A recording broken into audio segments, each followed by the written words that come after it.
फलटण आठवडा बाजारात धुंदप्रेमी युगुलाचा थरार, नागरिक व्यापाऱ्यांची पोलीस चौकी सुरू करण्याची मागणी.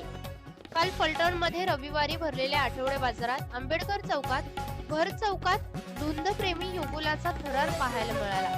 दारूच्या नशेत बेशुद्धपणे वागत या युगुलाने जवळपास 1 तास रस्त्यावर वाहतूक कोंडी केली. या दृश्याचा तमाशा पाहण्यासाठी मोठी गर्दी जमा झाली होती. पोलीस घटनास्थळी पोहोचले तरीही त्या प्रेमी युगुलाने पोलिसांनाही अरेरावीची भाषा केली.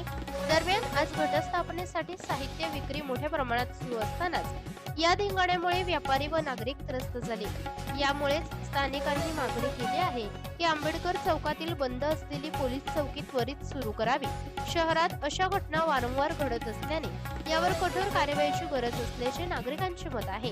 फलटण शहरातील आठवड्या बाजारातील हा थरार सध्या चर्चेचा विषय ठरला आहे.